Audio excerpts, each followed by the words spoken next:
Here's what makes absolutely no sense whatsoever.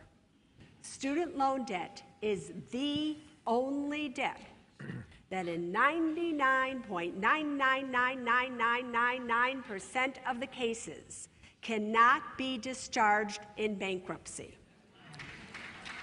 The federal loan debt that you can incur for the Stafford loans usually does not pay for the cost of a university education, so you end up doing what? Getting private student loan debts from banks. Banks aren't regulated like the federal government, where the maximum interest rate on a Stafford loan is 6.8%. On a PLUS loan, you're looking at 7.98%. Bank loans have the ability to go to 15, 18, 19%. And the United States government bankruptcy laws protect those banks.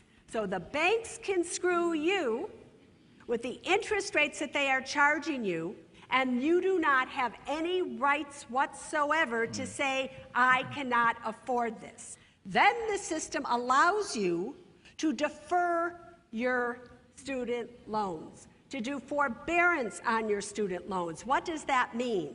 It simply means that you don't have to pay it right away, but the interest continues to accumulate. Now, listen to me closely here. There's not a lot of safe places to make money on your money today. And they know that. And many of these banks and institutions, they borrow at 0%, and they're lending to you at 6.8 or 8%. And when you don't pay it back, they are thrilled. They are thrilled because it starts to compound and compound and compound, and 40,000 turns into 80,000, turns into 150,000, and then you think you've been getting away with something because you haven't been able to pay it, and then they contact you, and you have got to pay back that $150,000. You can't. What do?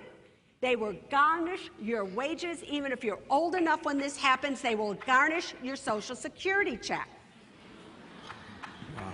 So when you are taking out student loans, parents out there, when you are co-signing a private student loan, you better be very, very careful, especially because some of the private student loans state that if the person you co-sign for dies, they don't care. You are stuck paying that student loan for as long as it's going to take, even if the student is no longer here. So all the rights are going to the institution. So you better think twice before you think an expensive education is what's going to get you a job when there are no jobs out there to be gotten.